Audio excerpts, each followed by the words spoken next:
Good, so let's start recording. Episode 407, right? 407. It's a solo rant. I still feel like absolute shit, but I'm back home, not dog watching anymore.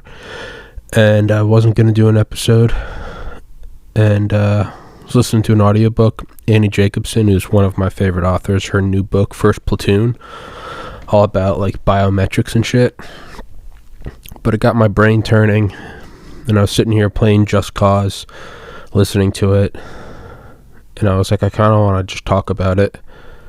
And yeah, I mean, if it's not a good episode, then lesson learned, you know, or I'm not feeling good, take time off. But oh yeah, and also, as anyone saw what I posted yesterday, the most subscribers I've ever lost in a day, I think, was 20. And it was January 6th when I uploaded video from the Capitol. Understandably, not a lot of people like that. I get it, that's fair. Yeah, so yesterday I somehow lost 366 subscribers over the course of an hour. I just refreshed it. Dropped by 366. Over 10%. Which is absurd. And I somehow lost 17,000 views. They said it took me back about 15 days worth of views. Little do they know, I track everything every day like a psychopath on Excel. And I save the file as a new file every single day. So I have like 500 of these files.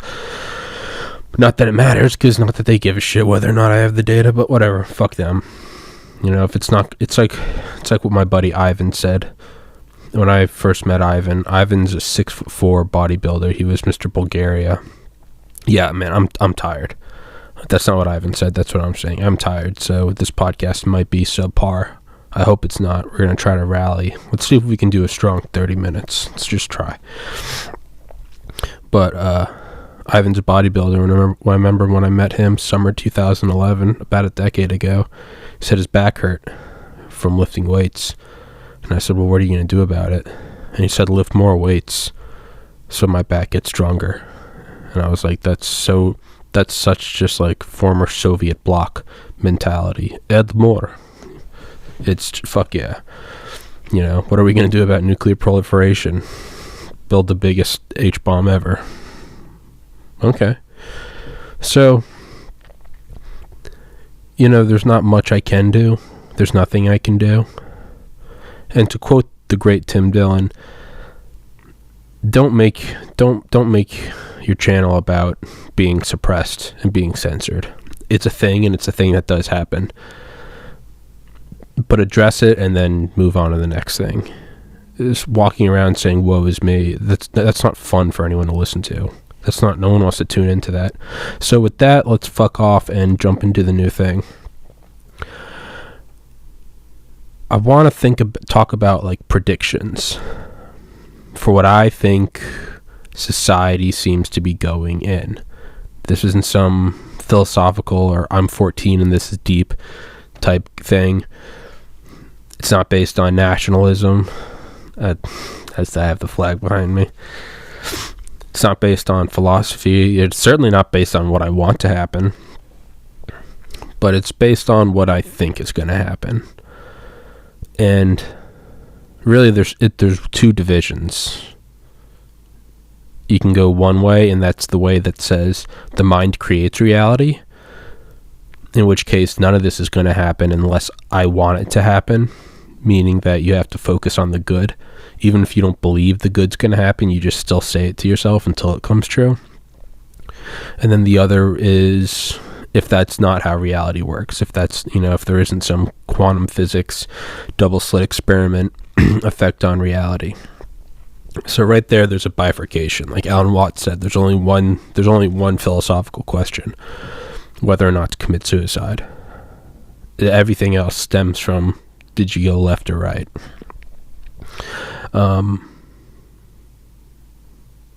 Yes, that just made me 7 years ago. 10 days, 7 years ago, I lost my brother to suicide. So just side note. Shout out, John.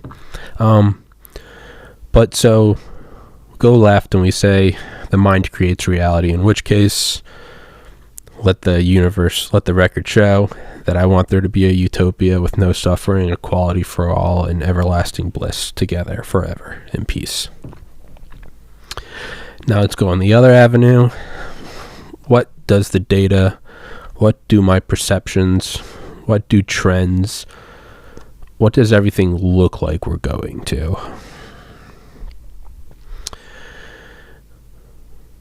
Well,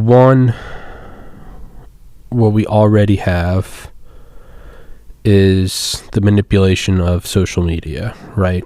And Operation Mockingbird, and then obviously there's a new generation of media, I guess, clearinghouses. You'd say Twitter, Instagram, Facebook, YouTube, maybe Snapchat, TikTok, right? And it's very easy for the government to control 6 CEOs. It's a lot easier for them to control 6 CEOs than it is for them to control 60,000 different avenues. It's like how AT&T got to avoid an antitrust lawsuit in the 70s, I think. There was some complaint about money. Man, I've got this. Look at that wave of hair, that calic. Jesus Christ, it looks like a crashing wave. That legitimately looks like a rooster tail. That looks retarded. I never realized just how stupid that looked. It just blows up. Shit's dumb as shit, man. But AT&T was able to avoid an antitrust lawsuit in the 70s, as per Garrett Graff's Raven Rock, because the Pentagon stepped in and said that would be a direct threat to national security. And it was because AT&T had built this parallel communications backbone. It had, I think, 5 tiers of prioritized communications between basically like the power elite, going from brigadier generals all the way up to the president. And they had these different, and it was independent of the communications backbones for us peons. So it wasn't just a different network, like a classified Verizon or something. It was an actual separate, telephone poles, like an independent system. They're able to avoid that breakup. It wasn't stated why. Maybe behind closed doors it was, but it was just stated that you can't break up AT&T because that would be a direct threat to national security. And that gap tooth is getting crazy. But so yeah, like, why isn't Google, being broken up for an antitrust thing, right? It seems that they have overwhelming sway over our perception of reality, especially now with COVID. Not now with COVID, it's April 5th, 2021. But more than ever, we are getting our reality truly through our screens and only our screens. I mean, that's normally like a boomer trope, like, hey, just get off your screen. But now it truly is the case where it's like, that is where, mandated by law. A lot of it is you can only get your reality through your screen. And you'd think that those companies would be split up. But like AT&T in the 70s, you have to wonder, is it in their best interest? It's like, what is that movie? Sicario, Sicario, about all the cartels and border patrol and shit. And I think in the second one, I've never seen either of them. I've just watched clips though. In the second one, there's like someone from the CIA, like someone from like border patrol, like sees someone, they have like an agency badge, and they're like, what the hell is the CIA doing here? And the CIA is like, it's more peaceful when all the cartels are working together, because then there's only one entity you need to control. It's a bloodbath when you have them all battling against each other. So, could it be said that the power elite, which call it the CIA, but really the whole intelligence community, the military industrial, the military, intelligence, industrial complex, MIIC, I guess, want it all under control, right? And the importance of social media manipulation is your ability to make the majority believe that the opinions of the minority are the majority. So if me and 5 friends are all in a Suburban and I say who wants to go to McDonald's, and 4 friends say me, and I say who wants to go to KFC, and 2 friends say me, we all clearly want McDonald's. Those last 2 people might also then be swayed to say, never mind, I want McDonald's, because they want to be part of the group. If we are all separated and only communicating over group text, and everyone votes on a little poll, who wants McDonald's, and then I can manipulate the results to say, so like you might say I want KFC, I can then manipulate the results so that each person only knows their vote. Maybe they said KFC, or maybe they say McDonald's, and I tell them, okay, I got your vote, so we got 1 vote for McDonald's. By the way, the other 5 guys voted for KFC. Oh fuck, well, okay, then I vote for KFC. But each person, all 6 might have voted for McDonald's, but if I tell them all that everyone else voted for KFC, they might be encouraged to change and they go, okay. Or maybe they won't even change their opinion, but they won't question the group consensus because everyone else said it, right? Obviously, they can all get together, and once we're at KFC, they go, yeah, I want a McDonald's, and everyone goes, yeah, me too. And they go, wait, what? And they all realize they've been duped. But that example doesn't work because the social media manipulation I'm talking about is between millions of people that can't all get together. And by the time they did, this manipulation happens like multiple times an hour every day. So if you could somehow rally 1 million people all together, you have to plan it 6 months in advance. By the time they all got together and somehow took a consensus, they'd be 10,000 consensuses behind, if that makes sense. Because it happens multiple times an hour, so it's effectively unchallengeable. So you can change group consensus, right? It's like when a post will rise on Reddit about like Moderna vaccines, or I don't know, like trans, like opinions on should kids get hormone blockers or something, or whatever. You'll see it get taken down, and it's because everyone starts seeing that everyone else actually feels the same way, but you can't have that. So if you have a minority opinion, whatever it is, we'll just choose a non-politicized one, that the fucking, I don't know, Falcon Stadium changes or something. No one wants it changed, but you push that content to the top of Reddit and you give it 100,000 upvotes and 2,800 little gay digital awards. Everyone else starts to think that's the case. And you go in and you look at all the top comments, and those are all artificially bumped up, that it's all going for it. When you go into Reddit, and if you're not outright banned, if you're not outright shadow banned, what they will do is they'll put like time limits on you. So if I go into R politics and I say I'm against the tax hike, I'm not trying to make that, I don't give a shit, I'm not trying to make this political, I don't give a fuck, but let's just use, or fuck it, let's say Trump's still in office and I say I'm against the kids in cages. Let's say this is a conservative Reddit, and everyone downvotes me to where my comment gets -20 karma. Well, in each subreddit, you build up sort of like a credit score, and it's not you, the user, don't see it, but it is true on each subreddit.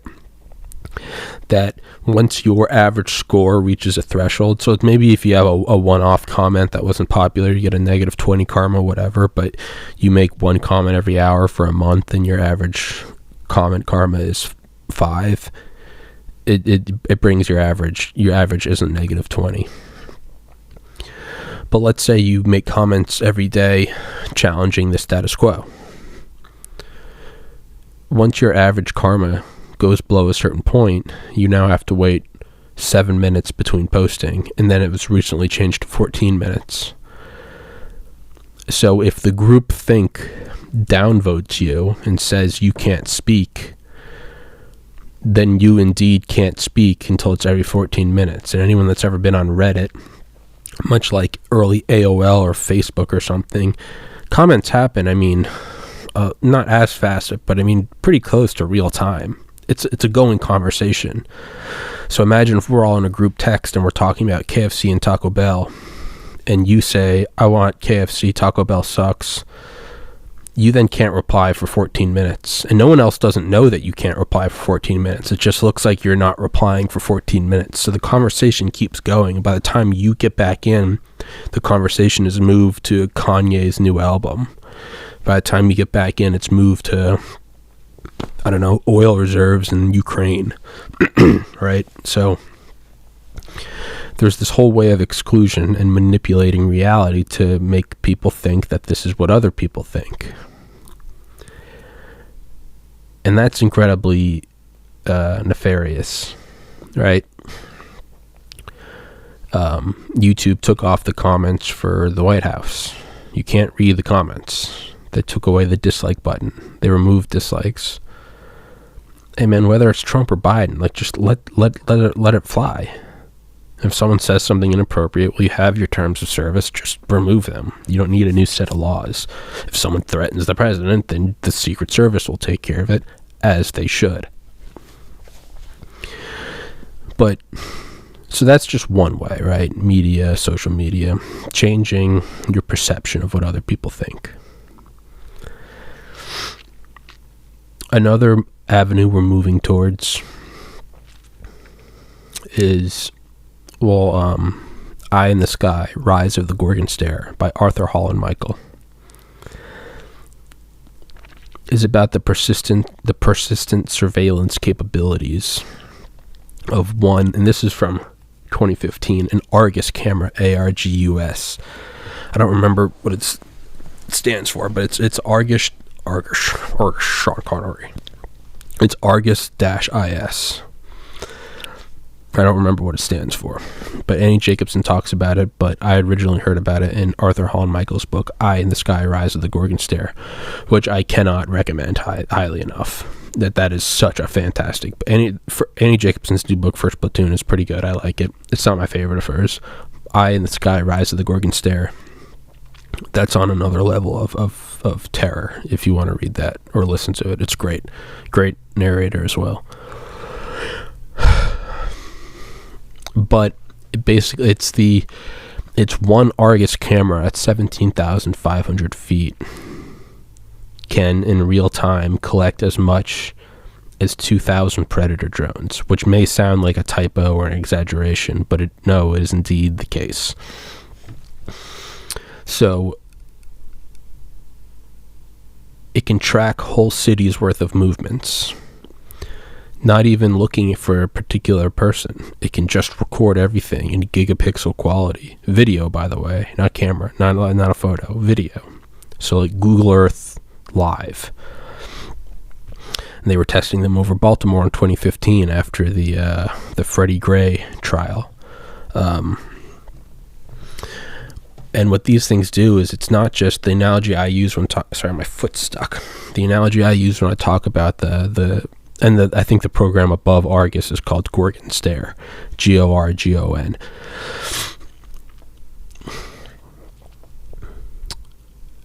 The analogy I use for this is how Arthur Hall and Michael describes it. It's not video feed from the sky in the traditional sense. Imagine like a late 90s Cops episode, right? And the guy, crashes the car into the ditch and he gets out and runs. and they have you see the video overhead, right? And it's an IR video or thermal, and you see it kind of panning around, right? It's always changing because the helicopter is orbiting. So there's always, right, you're looking at a guy, but then a tree gets in the way, and then the house gets in the way. It's always, right? So what the Gorgon Stare does is, because you can have a couple of these drones up there, so you get the whole stereoscopic vision. What it does is it's a direct vertical video, and they use software to overlay it onto what looks like a high-resolution map. So what it looks like is more akin to like a petri dish, where you have things that are static, not moving, houses, roads, lawns, fences, whatever, McDonald's.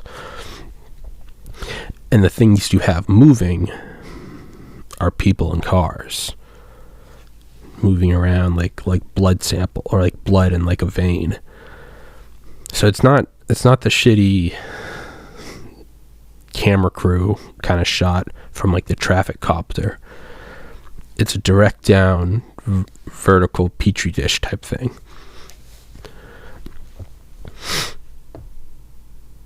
And it can record whole cities like that. Just a couple drones up there. Never got to break the feed. Have another one go up there and fill its spot, and then have one bank off and go refuel. Right? Never break the chain, like Strategic Air Command. You always have one of the E4Bs up in the sky. So they can watch everything, and that's just from the air. Now let's pull it in with the National Security Agency, right? What if they're looking through every phone, every traffic cam, every ATM camera, every doorbell cam, every camera on your laptop, in addition to the vertical Gorgon Stare, which, just like all spy systems, will eventually move to space. Just like from the U-2 to the SR-71 to the Corona, the Keyhole, and the Hexagon satellites. This will eventually go into space with the same resolution, high-def video. And you would do a whole array of them. You would do like a Dyson sphere of these, so you could also have stereoscopic vision, so you could pan around. And then with all the apertures, the cameras throughout the world, you could log into any one of those at any time. Every microphone, every tower pinging data, metadata back and forth. You start to, all the social media information, where are you staying, where are you posting from, where is your phone pinging multiple times a second from where you are. Man, you start to get the panopticon. You see everyone at every time. And then you can manipulate what they're thinking. And you could watch in real time as you change, for example, like what's trending on YouTube or Instagram or Twitter. You could then, right, I think they use like predictive software for like riots. They can see like use of hashtags, movement of people walking. They can, I know the Pentagon was working on this like a decade ago, or DARPA, excuse me. Wuhan. But you can kind of predict, almost like Minority Report, like pre-crime. Insert pre-cum joke. But like pre-crime, you can predict riots, which I can only imagine that software is getting better and better. And whenever this stuff goes offline, you can't find it. It's not that they dropped it. It's that they realized just how good it is, and they classified it again. So you could use hyper-intelligent AI software to predict something. Maybe you predict something like January 6th, right? A Trump tweet to then posts on Reddit and the Donald and Twitter or Parler or CloutHub or Gab or whatever. You can then track metadata of the phones of people, hotel bookings, You could then use Gorgon Stare or Argus, which I'm sure was above DC that day. I'm sure there's high def video of everyone there, myself included. Well, you could predict this thing happening. You could then use social media manipulation to offset what's going on in the physical world. You could have people posting on pro-Trump boards, I'm not going to go, this seems like a bad idea. And you'd artificially inflate that to have more upvotes and more supporting comments, and using shadow banning and 14-minute interval delays on people who are for the rally. And you could actually see in real time less people going. Now, it's obviously in its infancy, as far as I'm aware of, it's in its infancy. But I can only imagine that's going to become a well-honed, polished tool.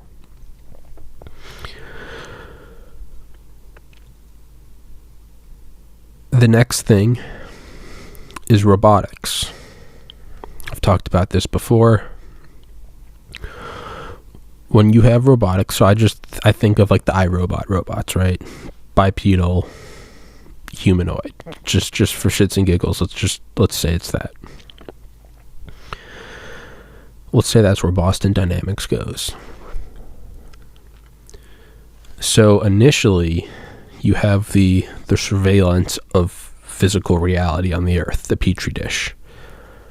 You can then use social media manipulation to have a real effect on the physical world. So you're using this intangible, ethereal software to actually change the number of warm bodies going to, say, a DC or a Portland or a whatever.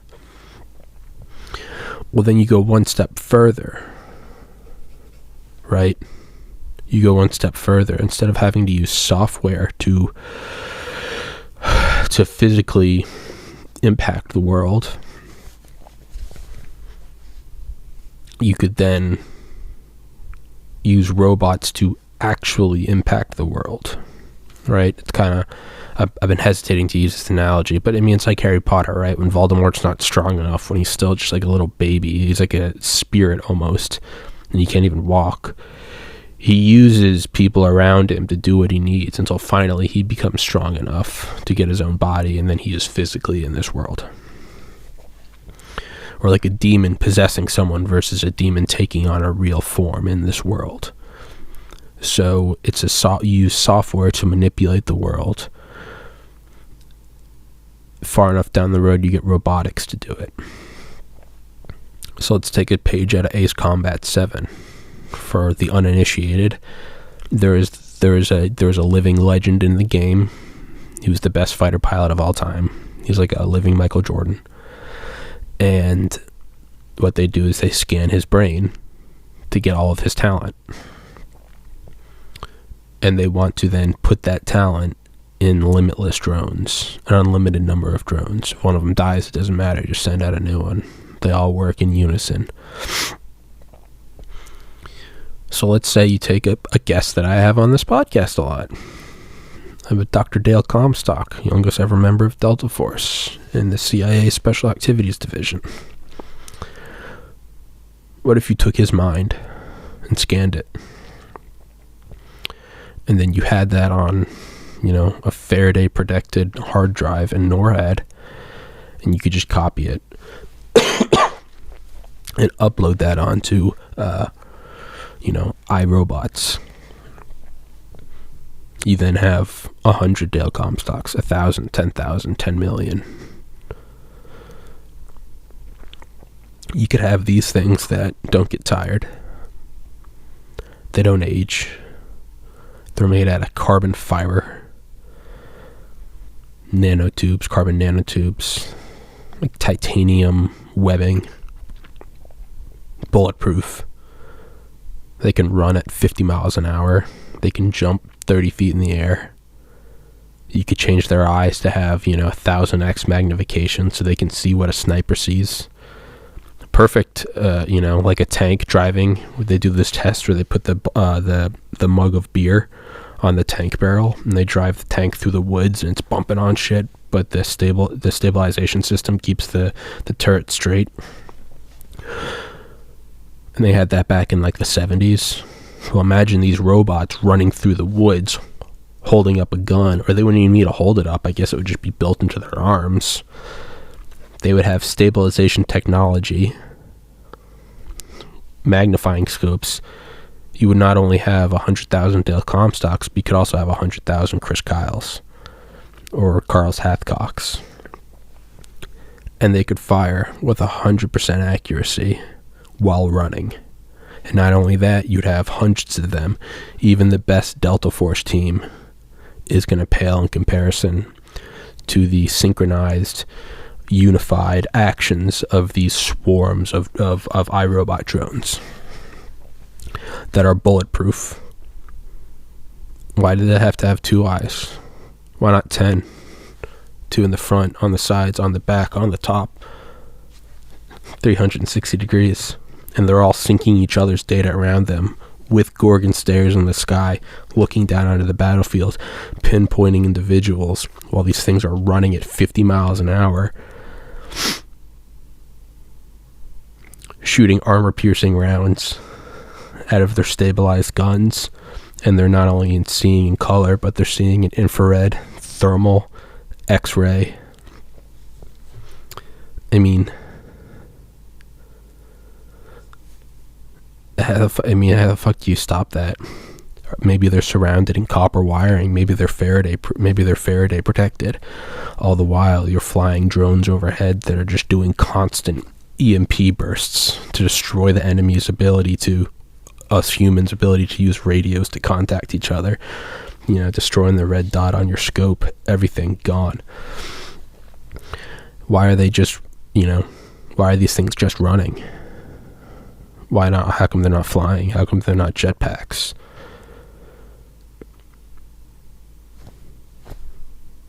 Well, could we plan for them? Well, why do they have to invade in a traditional way? Why does it have to be a D-Day invasion of robots? If they're not human, they can survive any amount of G-force. Why not put 100 of these in the nose cone of an ICBM? Reach anywhere in the world in 30 minutes. Have these things come back in like MIRVs, but instead of MIRVs, they're iRobots. And they come and they crash into Earth and they unwind. Maybe a couple of them break, who cares? And then you have all these things that hit the ground and they're immediately sprinting. I mean, are they optically camouflaged? Can you even see them? I mean, what the fuck? And they're all moving in unison. They have the eyes in the sky. And then not only that, I mean, do you have directed energy weapons in space, which we were working on in the 80s under the SDI, Strategic Defense Initiative? Particle beams, lasers, and directed energy weapons. Are those hitting the hardened targets that these robots can't hit? Are these robots working in unison? Are they like zombies in World War Z? Do they all get together to climb up a tall wall? I mean, these things could actually dodge bullets. The reflexes would be so fast that they could actually dodge bullets. I mean, and then we take into account DARPA's their experimental robot they made, ITER, which runs off organic tissue. It can eat a dead body to produce energy. So I don't know, maybe you have these robots. Maybe these robots are powered by, I don't know, I mean, if you have a phone, right? All technology gets scaled. So right now you have phones that don't need to be plugged in. You can just put them on wireless chargers. Well, pretty soon we're going to have chargers where you don't even need to put it on, right? It's like you just have to it'll be like Wi-Fi. You just walk into the house and your phone starts charging. Well, pretty soon it's going to become not like Wi-Fi, but like a cell network, to where if you're just connected to the network, your phone's charging. To eventually it's going to be like Starlink, to where your phone's just going to be charging anywhere in the world. Maybe these robots are being charged that way. Just independent of everything else. They don't need to take in fuel. They don't have fuel cells. Fuck nuclear powered. They get their energy from the sky. Why do they have to be bipedal? Why can't you have, why can't you have big crab-like, robots? I don't know, like the size of the size of an Abrams tank, just driving around, picking up all the dead bodies that were killed by the robots, and it burns those in the fuel to get rid of the bio-waste. I mean,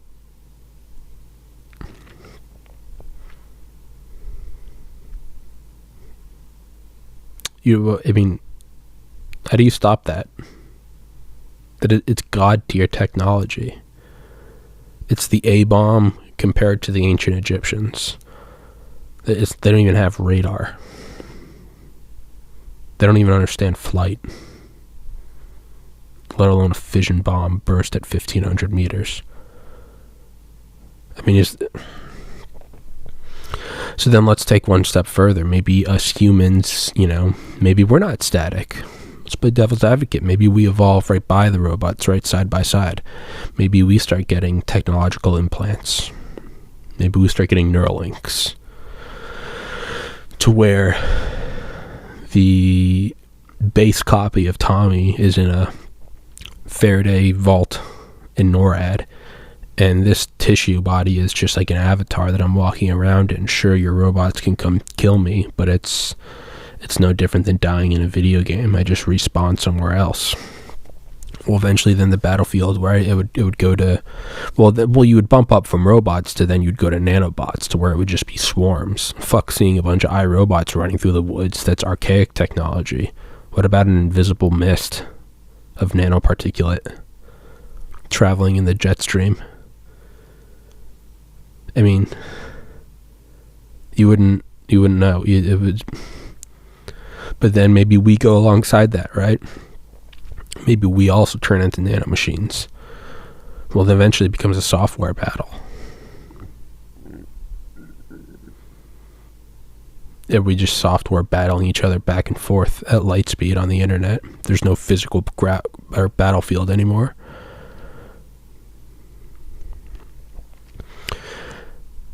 I mean, it's all accelerating.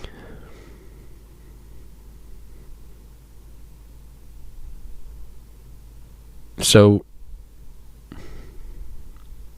black pill, white pill, we merge with the technology, we find world peace, we join some galactic federation, and we just love each other till the end of time. Black pill,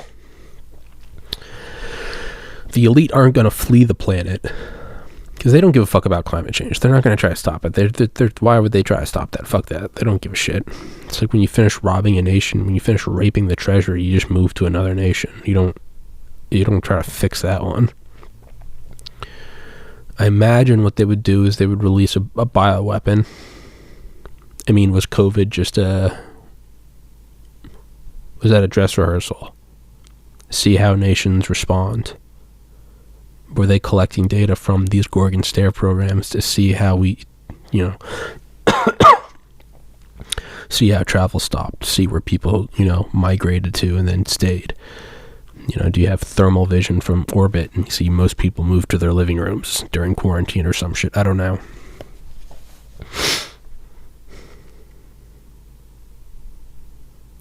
Do they release another bioweapon, COVID 2.0? And it's just, I don't know. Why do 14-day? Do 14-month incubation period. Really spread it around. Why not give it 99.97% lethality?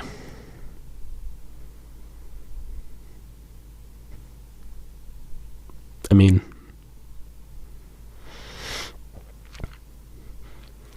so what does that have to do with the rich fleeing the planet? Well,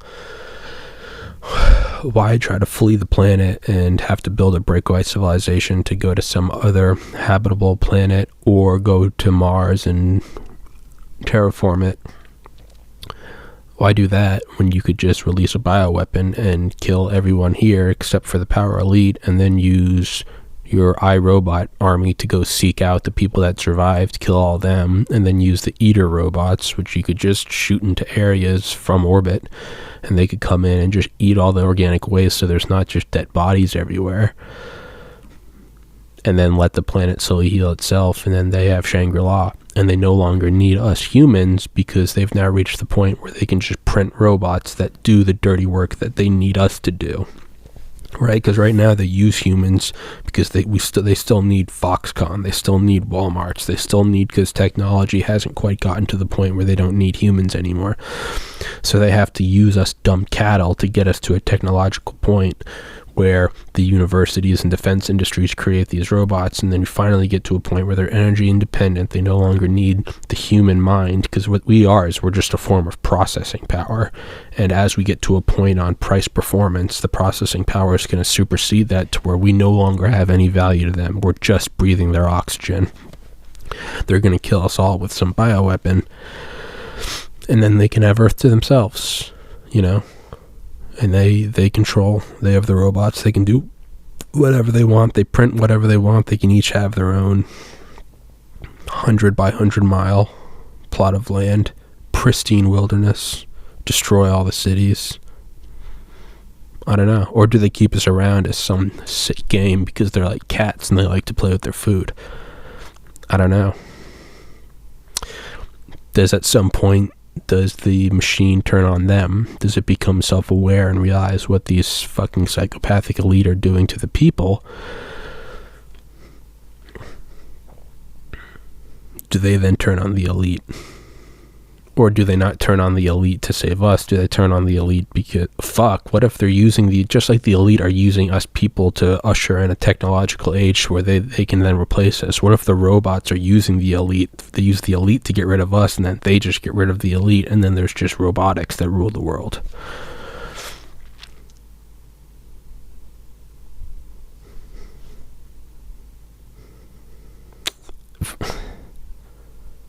And then there's the idea from Mass Effect where the reason why there's the Fermi paradox and we don't see any other life is because every 50,000 years, Reapers, these big robots called Reapers, scour the galaxy and kill everything, like disinfecting a doctor's office between patients.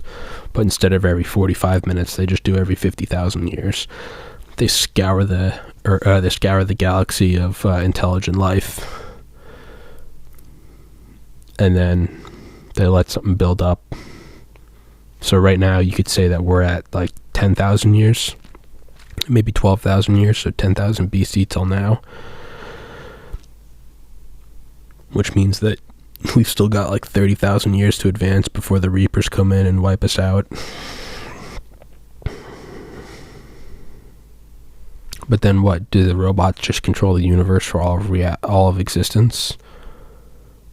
Or at some point, do you just wake up and you become the Atman, the Brahman, the Godhead, the Self, and realize that this was all just a game?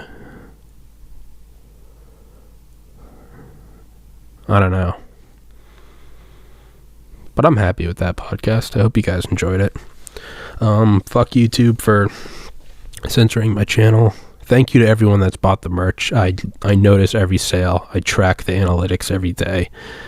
So when someone buys something for $20, I do see it. So thank you so much. Please keep supporting the podcast. I hope you guys enjoy this as much as I do. And I guess until the robots destroy us from orbit, we'll keep on keeping on.